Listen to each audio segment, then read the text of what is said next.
employment and industrial relations.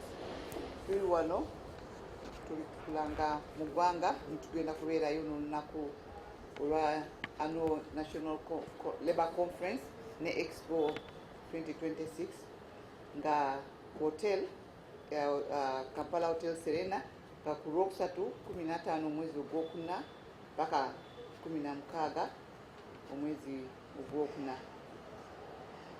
Era kikwata nnyo kweri abavubuka baffe ab'omu Uganda okubeera nga tusobola nnyo okutaaza emirimu oba ebintu byetugenda okukola nga gavumenti okulaba nti abaana baffe tubafunira gye bagenda okukolera ate nga bakolera walungi.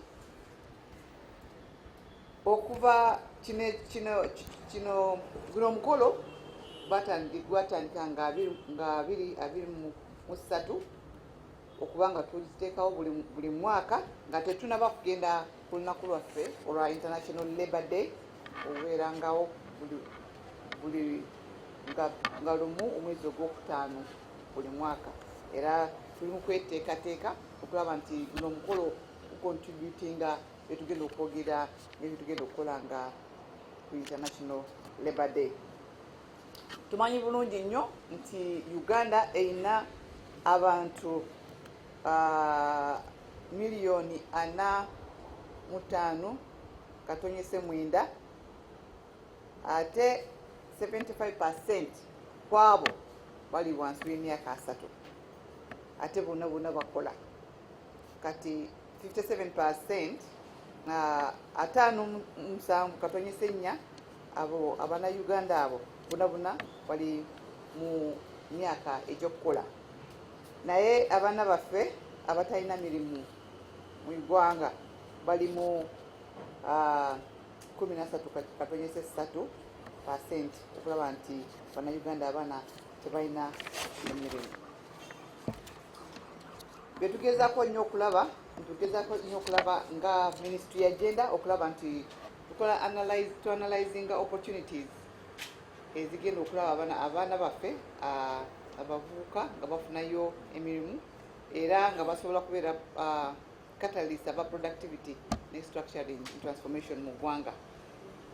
Era okulaba nti tufuba nnyo nga abavubuka babeere ne decent work mu ggwanga, promoting ne scaling strategies ezizaako okulaba nti tufunira abaana baffe skilling development, apprenticeship, waliwo kye tuyita digital skilling ate ne education to employment pathways kigenda mu maaso. Era eno convention egenda omukolo gugenda kubeera Vice President waffe retired Major Jessica Alupo yagenda okubeera chief guest ku guno omukolo ogenda okubeera ewaffe wano e Serena. Era nagirira nnyo aba businesses aba innovation driven enterprises aba training institutions abali mu Uganda, financial institutions bonna development organizations nti mulina okujja mufune space mushokesinge emirimu gye mulina era kyemukola ogezaako okulaba nti tufunira abaana baffe emirimu mu organizations zammwe zemugenda okushokesinga. So gye mujja tutuukirira okufuna ekifo kyemugenda okuteekawo advertisement oba showcasing ministry yaffe website yaffe eya Ministry of Gender. Mbeebaza nnyo mwenna abaami n'abakyala okulaba nti guno omukolo ogwa 4th Annual National Labour Convention and Expo egenda kubeera abalina invitation bukabuka bagenda okujja era mwabalala nja kuba mugoberera ku TV oba ku social media ziri eziddako zonna nga 15 ne 16 omwezi ogwokuna. Mwebale nnyo, mwebalire ddala.